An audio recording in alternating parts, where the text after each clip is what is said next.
Good morning, everybody. Today I decided, since yesterday was my 3-year post-op gastric bypass surgery, that I would make a video kind of explaining the process that I went through to get the surgery, kind of what happened after surgery, and just to give a little information. So I started the program August 2017, I believe it was. That was my first orientation date. They give you a bunch of information. I still have all my notes that I can go back on and look to see, if I feel like defeated or if I feel like I'm like falling behind and forgetting some things that are important. I can go back and look it up. So it basically just goes over the program, what to expect, what you're going to be dealing with.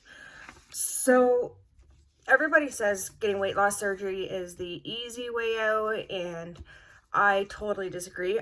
It was a lot of work to get there. A lot of I'm trying to think of the word to say. You have to be very determined. It's not an easy process. You have to be at appointments all the time. I know for me, I was driving almost an hour a day, like hour every appointment to get there. So you really have to have time to get there, and a good support group for sure. So you basically go through a process of appointments. You see a dietitian to help with like food addiction, explain healthy foods, and just keep you on track of eating well to make sure that your mindset is in the proper spot before you get the surgery. You see a social worker just because of usually overweight, you have an eating addiction or some kind of reasoning why you're eating like that. So they kind of just help you get in a proper mind state and help you try to succeed. And you see a nurse, they go over all of like the medical parts, and then you see a doctor, they go over like your BMI, they check all of your inches, like your waist and everything, and kind of put the reality in it. So it's not just a one-time thing. Like, they give you lots of homework. Like, the dietitian gave us homework all the time. So we'd have to fill out these little charts of what you ate all the time and all your activity, your snacks, your water intake, all of that. And you had to bring them every appointment, and they would check over all of your like diet and see if you need to improve, see if you need to add or take out things, just train your brain. Same with like the like when you go see your psychiatrist and stuff, they make you do different homeworks, like writing journals and stuff, and it's honestly so beneficial. You're like, people are like, I don't need to see a psychiatrist, but honestly, she was so helpful. So this whole process of like all these appointments, all of this work took August, September, October, November, December, January, February, March, April, May, 9 months until I was finally approved and able to go to surgery. So like I said, it's a lot of back and forth driving, a lot of prep work. I can get more in depth if anyone needs more in-depth information. Like, you can message me or whatnot, and I will definitely explain everything I can. So January, I decided to join a fitness class. Actually, I still go to it now. And the first day I went there, I couldn't even fathom getting down and doing a burpee. Like, I was like, there's no way I'm getting on this ground and getting back up. Now, 3 years later, I can do most moves in the workout class. So it honestly is so beneficial to do too. Like, a half an hour workout a day really keeps your body moving, keeps you in shape, and it makes a big difference, especially in like your mind state. I honestly couldn't, there's not many days that I can't go without a workout. Like, it's a part of my routine now. It's like brushing your teeth. I know I'm like everywhere in this video, but I didn't have anything scripted, so I'm just kind of going off the top of my head. So before surgery, I was 263 pounds. I lost, I think, almost 40 pounds before I had my surgery. A lot of it too helped when I went on my OptiFast shake diet. Everyone says it's the hardest part of the process. Honestly, those 3 weeks of just having shakes for, I think you got them 4 times a day, was hell. But you honestly got used to it. Just having 4 shakes, no food, it was a big change. But like, you could have soup broth, like clear popsicles, clear fluids, Jello. I still can't really have soup broth today. It just scarred me. But it really helps. It got like a lot of the fat off your liver for your surgery, which is important because where they do surgery is right under your liver. So if your liver is too big and too heavy, they could have a chance of cutting your liver, and that's not very good. So for 3 weeks, I was just on shakes, and you cannot cheat. Like, they would know. So that was, I think, one of the hardest parts. Just kind of train your brain that not to eat the food, and watching everybody else in the house eat food, and you're like starving and like salivating because you just want to eat all that food, but you can't. So I chose to do my gastric bypass surgery in Toronto. There's a few options, but I just felt Toronto would have the best doctor care, and I'm so happy I did. I went to St. Joseph's Hospital in Toronto and had Dr. Rothstein as my surgeon. He was phenomenal. Honestly, I couldn't have asked for a better surgeon. He was so caring, and his whole team was amazing. Like, I was never scared. Like, the 3 days I spent in Toronto after, like, there was always like one of his staff in there making sure I was fine. They really made it easy surgery process for sure. In Toronto, like, I don't remember much of it after my surgery. Like, I was on a lot of pain meds. I get very sick from anesthetics, so a lot of the time I was so like doped up on like anti-nauseating medication and morphine and stuff, so I literally slept the first entire 3 days. They would try to bring like our liquid meals after surgery. Like, there was this like little protein like Jello, terrible and stuff, but honestly, I don't think I had a bite of food. It was so awful. I remember waking up and I was so thirsty because like you can't drink anything the day before, and like this is like the next day in the afternoon, and because I just had a whole stomach surgery, I can only have like ice chips, and my mouth was so pasty. But like, you can't really do much. Your whole stomach is new. Like, they move your stomach, your old stomach, and then they create a whole new stomach pouch. So your stomach's like the size of an egg, I believe it is, when you get the surgery done. So you really can't intake a lot, and not a lot at a fast time. So they really had to limit that. Eventually I did get little sips of water, but honestly, all this stuff is not horror stories. It's just how the process works. People always ask me if you would do it, like if I would ever do it again. Like, you can't, but I would totally recommend it. I would do it 100 times over. It's changed my life so significantly. So when you first come home after surgery, like, you're obviously on a strict diet. Like, it's like liquids basically for the first while, and then you can kind of move on to like harder liquids and then soft foods, and it takes a long time to transition to like real food. So a lot of time, like, I couldn't even eat like a pudding cup. Like, I would have like 3 bites and I was full.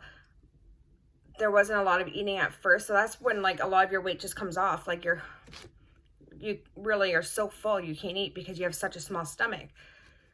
But when it got to the point where I could kind of eat like food and snacks, like you have to slowly introduce foods.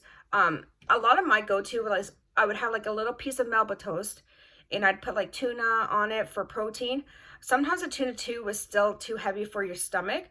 And I know that it takes a long time to rebuild. Like sometimes people can't ever like eat red meat again. I still to the day have issues with red meat. My stomach still hurts from that. I still can't have hard-boiled eggs. They sit so heavy. Same with like bagels and like breads like that. Like bread itself is so heavy on my stomach. Like I can toast it and it's okay. But like just eat like a piece of bread out of the package. It's so heavy. So some people will get home from surgery and be like, oh, I'm fine. I can eat whatever I want. But you pay for it, honestly. There's this thing called dumping syndrome. And it's if you eat something improper, too fast, too much, too sugary. I cut out a lot of sugar, like a lot. Then, anyways, the dumping syndrome, you get the symptoms. It's like you feel like you're literally dying. You start sweating, your heart's palpitating so fast. You feel like you're having a heart attack. You're so sick, so nauseous, like your whole body just hurts tremendously. I got it once because I was cocky and I'm like, I'm gonna eat this whole package of Milk Duds chocolates. No, it was the worst mistake. It was the worst feeling, and I definitely learned a lesson on that one. Not to do it again. So, anyways, the first year after my surgery, I went from 263 pounds to 154 pounds. Such a significant loss in such a small time. A lot of times when you lose weight so significantly and so fast, your gallbladder will act up. So I ended up a year after getting my gallbladder removed. It was giving me some stomach aches, some problems, a lot of gas in my stomach. But that's really the only like negative thing that's really happened since my surgery. Everything else has been a positive. I'm so much more healthy now. I'm so much more active. I have so much more energy. I'm such a more happy, confident person. And I'm just happy to be healthy so that I can do things with my child and not be so held back by all this weight, pushing you back. A lot of times when you are bigger, you do have a lot of self-confidence issues. Even going to like my daughter's school, it's like you feel like so secluded because like you're not this skinny perfect mom, like you're this chunky mom, and you know you just feel so uncomfortable. But you shouldn't have to feel that way because honestly, skinny, chunky, it doesn't matter. You're still you and you shouldn't feel that way. But I've learned a lot. Like my mindset has changed so much. Now I'm not where I want to be in my weight no more. Like I have gained a few pounds. A lot of that was an improper medication. I still to the day, like I've been kind of snacking more than I should, like, you know, eating a cookie or, you know, some things that you're not supposed to. So it does happen. All your cravings will come back and you got to be able to fight through it. I did so good fighting through it for a long time and then I kind of caved, but now I'm ready to go back to my strictness and lose the last couple pounds. I know that when you lose a lot of weight, there's another issue. It's loose skin. I have loose skin in my stomach particularly, and it still makes me feel like I'm that chunky girl because it's just hanging there. It's like the leftovers from it. So my goal one day is to get stomach surgery, get a tummy tuck. Hopefully that happens sooner than later, because that is definitely in my goals. So still like today. I still work out almost every single day. I usually take one rest day a week. I still do my weekly fitness class with a bunch of amazing ladies that we've been working out together for 3 years now. They're honestly my look forward to every week. I do Beachbody as well, and I do different programs. Honestly, I love it. You can do it at home on your own time. You don't have to even go out. You can wear what you want. You can do what you want, and it's at home, so I really enjoy that. So I do that every day. It's hard to self-commit to doing workouts at home and not going out, but it works best for me and my schedule. I'm trying to think of what else I could tell you. There's so much information, and I know this video is everywhere, but I'm trying to cover a lot of information in such a little time.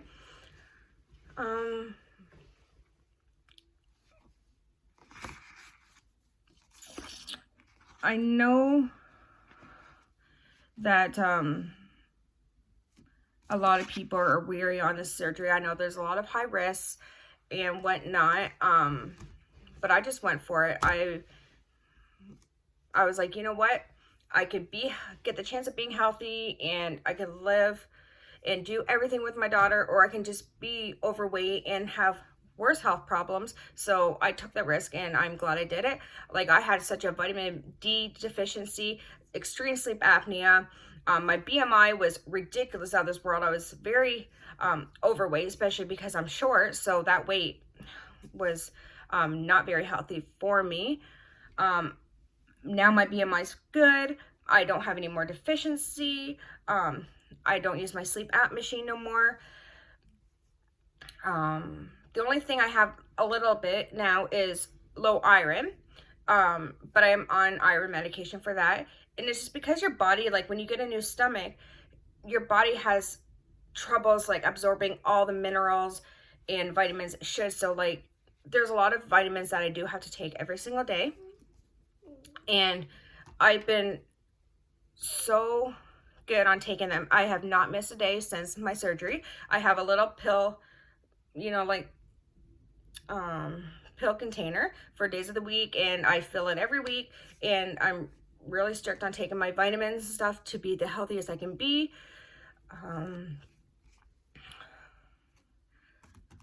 I just wanted to do this video to maybe help somebody if they had any questions, or inspire somebody. If I can change one person, then I'm happy.